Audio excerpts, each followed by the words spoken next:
ஒரு கம்யூனிட்டிக்கு ஒரு பிரச்சனை என்று சொன்னால் அதே கம்யூனிட்டியைச் சேர்ந்த மக்கள் தான் உதவி செய்ய வேண்டும். All of you guys that are hating on these students, they're right here and they're not going anywhere. If you guys have any problem, you guys can come down here. ஆனால் இந்த ஸ்டூடண்ட்ஸ்க்கு ஹெல்ப் பண்றதுக்கு அதே கம்யூனிட்டியை சேர்ந்த மக்களே முன் வரவில்லை.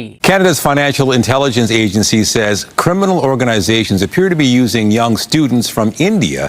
Canada எப்ப student விசாவை அள்ளி கொடுத்தாங்களோ அப்பதான் பிரச்சனையே ஆரம்பமானது.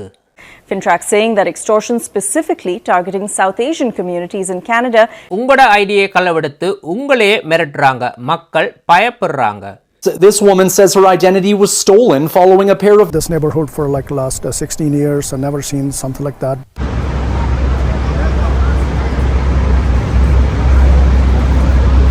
வணக்கம் எல்லாம், எப்படி இருக்கீங்க? ஒரே கம்யூனிட்டி மக்கள் உதவியா இருந்தாங்க, சப்போர்ட்டிவா இருந்தாங்க. ஆனா இப்ப வெறுக்கிறாங்க, யாருமே உதவிக்கு முன்னுக்கு வாராங்களே இல்லை. முக்கியமா ஸ்டூடெண்ட் விசால வந்தவங்களை பார்த்து மக்கள் பயப்படுறாங்க. இதுக்கு நிறைய காரணங்கள் இருக்கு. இந்த வருடம் 30 பேரை டிபோர்ட் பண்ணியிருக்கிறாங்க. 300க்கு மேற்பட்டோர் இதில் இன்வால்வ் ஆகி இருக்கிறாங்க. Police say two men now face nearly 100 charges after a string of break-ins. As Mark Villani reports, residents say this is part of a growing problem. இவங்க செய்த வேலை யாரா இருந்தாலும் கோபம் வரத்தான் செய்யும். 2 பேரை பிடிச்சிருக்கிறாங்க, 100க்கு மேற்பட்ட charges. Sumeet Singh is checking his mail in Skyview Ranch, but there's just one issue.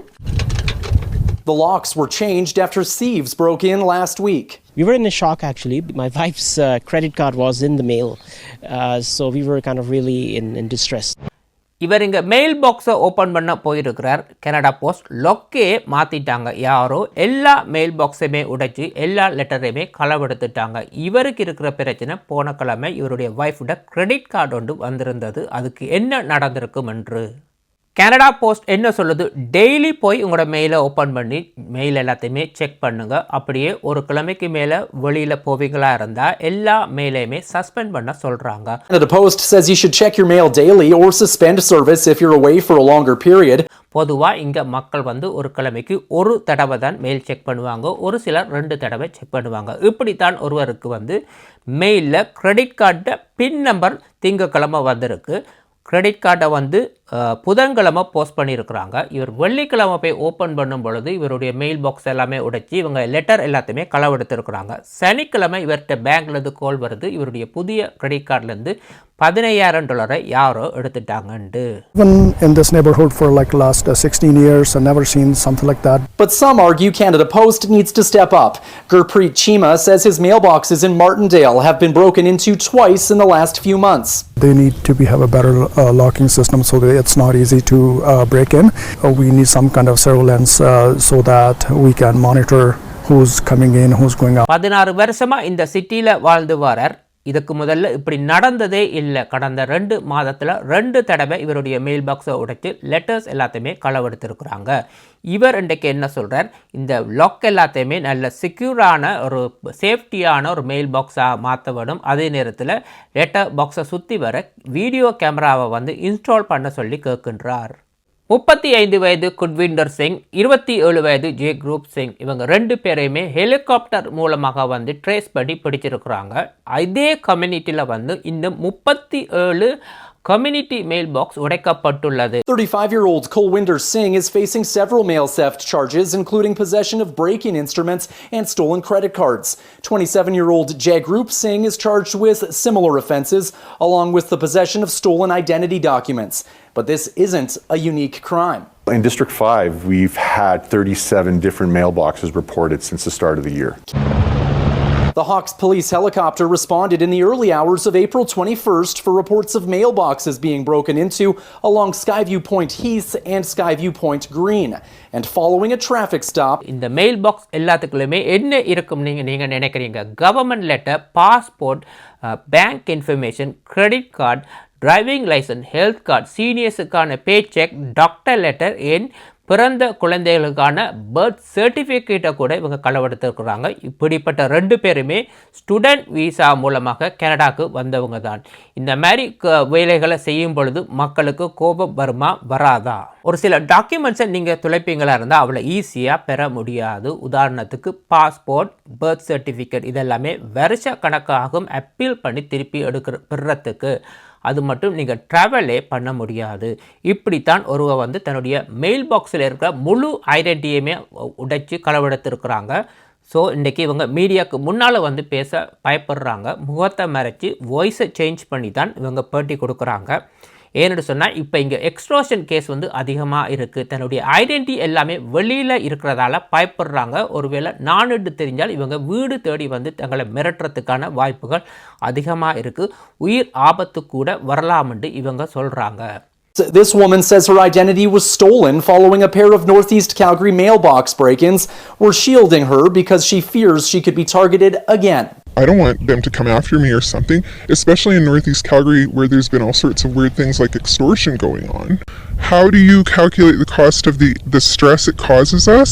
உங்களுடைய பர்சனல் ஐடென்டிட்டி வெளியில் போனால் யார் நீங்கள், என்ன செய்கிறீங்க, எத்தனை வீடு வச்சுருக்கிறீங்க, உங்களோட வீட்டோட பெருமதி என்ன, எங்கே வேலை செய்கிறீங்க, என்ன பிஸ்னஸ் செய்கிறீங்க, உங்களுடைய பேங்க் பேலன்ஸ் என்ன, உங்களுடைய முழு ஃபேமிலி மெம்பருடைய எல்லா டீட்டெயிலுமே அவங்கள்ட்ட இருக்கும். அப்படி இருக்கும் பொழுது இவங்க இதிலிருந்து அடுத்த ஸ்டெப் என்ன செய்கிறாங்கன்னு சொன்னால் எக்ஸ்டோர்ஷன், அதாவது மிரட்டி பணம் பறிக்கிறது.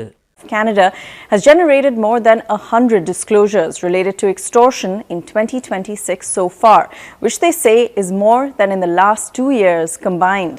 Over 63,000 financial transactions and more than 300 people have been identified as being involved in extortion-related activities. போன 2 வருடத்தை சேர்த்து பார்த்தாலுமே அதை விட இந்த வருடம் தான் அதிகமான கேஸ். 63,000 ஃபைனான்ஷியல் டிரான்சாக்ஷன் நடந்திருக்கு. 300க்கு மேற்பட்டோர் வந்து இதில் இன்வால்வ் ஆகி இருக்கிறாங்க.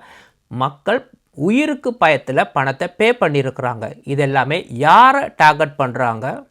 Fintrac saying that extortion specifically targeting South Asian communities in Canada has evolved from sporadic threats into sustained campaigns, which are notably concentrated in the provinces of British Columbia, Alberta, Manitoba, and Ontario, including the Bishnoi Gang, which was designated as a listed terrorist entity in Canada last year, and the Bambiha Gang. They've also found the possibility of copycat actors pretending to be associated with those groups in order to carry out threats. These groups appear to recruit individuals already living in Canada to act as foot soldiers or money mules, and they typically look to financially vulnerable, young and male Indian nationals who are in Canada on study permits. யாரை target பண்ணுறாங்க? ஒரே கம்யூனிட்டியான south Asian community மக்களை தான் இவங்க target பண்ணுறாங்க. British Columbia, Alberta, மேனிடோபா, Ontario போன்ற மாநிலங்களில் வந்து இந்த பிரச்சனை தொடர்ந்து நடக்கின்றது. 2 பெரிய கேங் தான் இருக்குது. அதை விட சின்ன கேங்குகள், இவங்களோட கேங்கோட பேரை சொல்லி சின்ன சின்ன கேங்குகள் காப்பிகேட் பண்ணி அவங்களுமே மிரட்டி மக்கள்கிட்ட பணத்தை பறிக்கிறாங்க. இவங்க எல்லாருமே இன்டர்நேஷ்னல் ஸ்டூடெண்ட்ஸ் வீசாவில் வந்தவ மாணவர்களை வச்சு தான் இந்த வேலைகளை செய்கிறாங்க. Canada's Financial Intelligence Agency says criminal organizations appear to be using young students from India to extort people and businesses in South Asian communities across the country. The Financial Transactions and Reports Analysis Centre of Canada, or Fintrac, says extortion targeting South Asian communities has evolved to a sustained campaign of coercion. நீங்கள் என்ன business வைத்திருந்தாலுமே உங்களுக்கு ஆபத்து தான். Construction ஒர்க்லேருந்து, ப்ளம்பிங்லேருந்து, real எஸ்டேட்லேருந்து நீங்கள் என்ன business வைத்திருந்தாலுமே உங்களுக்கு $100,000லேருந்து $1 million மட்டும் நீங்கள் கொடுக்க வேண்டி வரும். உங்களுக்கு ஒரு ஃபோன் கால் ஒன்று வரும், அல்லது ஒரு டெக்ஸ்ட் மெசேஜ் ஒன்று வரும். அதுக்கு நீங்கள் ரிப்ளை பண்ணாட்டி உங்களோட வீடு தேடி வந்து உங்களோட காரை எரிப்பாங்க, வீட்டு கண்ணாடியை சுடுவாங்க, கதவை சுடுவாங்க. அடுத்த முறை ஒரு கால் வரும், வீட்டுக்குள்ளே வந்து உங்களே சுடுவாங்கன்னு சொல்லி மிரட்டுவாங்க. இதுக்கு பயந்து மக்கள் பணத்தை அள்ளி இவங்களுக்கு கொடுக்குறதால தான் இன்றைக்கி 67,000 டிரான்சாக்ஷன் நடந்திருக்கு. 100க்கு மேற்பட்ட கேஸுகள் திரும்பி வாராங்கன்னு சொன்னால் மக்கள் பயத்தில் பணத்தை அவங்களுக்கு வாரி வழங்குறதால தான். இதெல்லாமே யாரை வச்சு செய்கிறாங்கன்னு சொன்னால் கனடாவுக்கு புதுசாக வந்த ஸ்டூடெண்ட் வீசாவில் வந்த இன்டர்நேஷ்னல் ஸ்டூடெண்ட்ஸை வச்சு தான் இவங்க செய்கிறாங்க. The extortion case, Project Gaslight, lasted nearly 4 years from the investigation to the most latest conviction.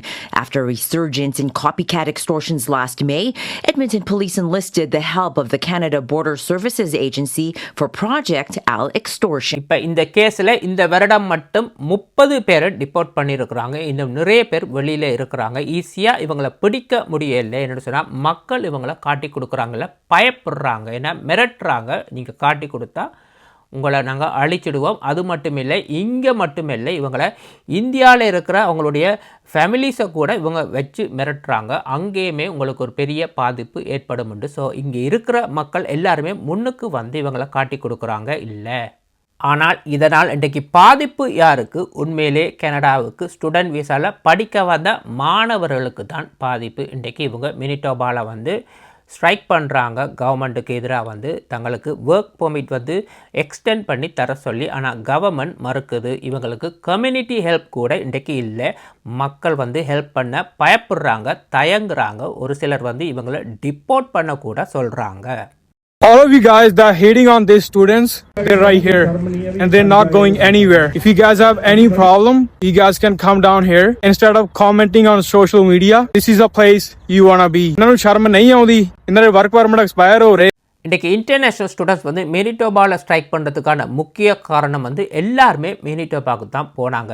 எல்லா ப்ரொவின்ஸ்லேயுமே வந்து ஒர்க் பெர்மிட் வந்து நிப்பாட்டிட்டாங்க. இந்த ப்ரொவின்ஸில் மட்டும்தான் மினிமம் ஜென்ரல் லேபருக்கு கூட ஒர்க் பெர்மிட்டுக்கு ஒரு ப்ரோக்ராம் இருந்தது. நீங்கள் கேஸ் ஸ்டேஷனில் கூட வேலை செஞ்சு உங்களுடைய ஒர்க் பெர்மிட்டை எக்ஸ்டெண்ட் பண்ணி கொள்ளலாம். இப்போ கூட்டமாக மினிட்டோபாக்கிலே எல்லா ஸ்டூடெண்ட்ஸும் போனதால் அங்கேயுமே இந்த ப்ரோக்ராமை வந்து ஸ்டாப் பண்ணிட்டாங்க. இதனால் பாதிப்பு வந்து இன்றைக்கு We are requesting to the Nova Scotia Immigration of Minister and Federal Immigration Minister.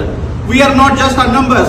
We are human beings and we should be treated as a human beings. இப்போ ஸ்ட்ரைக் பண்ணுற ஸ்டூடெண்ட்ஸுக்கு இருக்கிற ஆப்ஷனை பார்ப்போம். இவங்க சொல்கிறாங்க இந்த நாட்டை விட்டு நாங்கள் வெளியேற மாட்டோம்னு சொல்லித்தான் இப்போ ஸ்ட்ரைக் பண்ணுறாங்க. ஸோ இவங்களுக்கு வந்து இந்த விசா ஒர்க் பெர்மிட் எக்ஸ்பயர் ஆன பிறகு 90 டேஸுக்கு வந்து அப்பீல் பண்ணலாம். மிஞ்சி போனால் 4 மாதம்தான் இதை எக்ஸ்டெண்ட் பண்ணலாம். பில் C-12 படி இவங்களுக்கு அசைலம் கூட இனி கிளைம் பண்ண முடியாது. ஸோ இவங்களுக்கு வேறு ஆப்ஷனுமே இல்லை அன்டில் இந்த கம்யூனிட்டி ஹெல்ப் பண்ணி கவர்மெண்ட் வந்து இவங்களுக்கு ஒர்க் பெர்மிட்டை எக்ஸ்டெண்ட் பண்ணி கொடுத்தா மட்டும்தான் இவங்களுக்கு ஆப்ஷன் இருக்குது. ஆனால் இந்த கேஸும் படி கம்யூனிட்டி வந்து இப்போ ஹெல்ப் பண்ணதில்லை. எந்த கம்யூனிட்டி வந்து ஹெல்ப் பண்ணும்? இப்படி லெட்டர் பாக்ஸை உடைச்சி அவங்களுடைய ஐடென்டிட்டியை களவெடுத்து அவங்களே மிரட்டி அவங்கள்ட்டே பணம் பறித்தால் அவங்க பயப்படுறாங்க. இப்போ ஸ்டூடெண்ட்ஸுக்கு ஹெல்ப் பண்ணுறதுக்கு யார் நல்லவன் யார் கெட்டவன் கூட அவங்களுக்கு தெரியாது. யாரை பார்த்தாலுமே பயப்படுறாங்க. ரெண்ட்டுக்கு கொடுக்குறதுக்கு கூட இப்போ பிரிட்டிஷ் கொலம்பியாவில் பயப்படுறாங்க இந்த ஸ்டூடெண்ட்ஸுக்கு. இன்றைக்கி நிலைமை அப்படித்தான் இருக்குது. கனடாவில் எப்பொழுதுமே நீங்கள் ஒன்று நினச்சிக்கொள்ளுங்க, உங்களுடைய பர்சனல் ஐடியை வந்து நீங்கள் யாருக்குமே வெளியில் கொடுக்கவே கூடாது. நிறைய பேர் ஃபோன்ஸை நம்பரை ஷேர் பண்ணுறீங்க. அந்த ஃபோன் நம்பரை வச்சே உங்களுடைய பர்சனல் ஐடென்டிட்டியை வந்து கலெக்ட் பண்ணலாம். ஏதாவது ஒரு பொருளை வாங்குறீங்க, எங்கேயாவது போகிறீங்கன்னு சொன்னால் இதை எல்லாருக்குமே நீங்கள் சொல்ல தேவையே இல்லை. உங்களுக்குள்ளேயே எல்லாத்தையுமே வச்சுருக்கலாம். இந்த மாதிரி பர்சனல் இன்ஃபர்மேஷன் வெளியில் போகிறதே ஒரு சிலர் வந்து உங்களை கண்காணித்து கொண்டே இருப்பாங்க. அப்படியான ஒரு உலகத்தில் தான் இப்போ வாழ்ந்து கொண்டிருக்கிறோம். எந்த நேரமும் எதுவும் நடக்கலாம். மறக்காமல் கமெண்ட் பண்ணுங்கள். இன்னும் ஒரு வீடியோவில் சந்திக்கும் வரை நன்றி, வணக்கம்.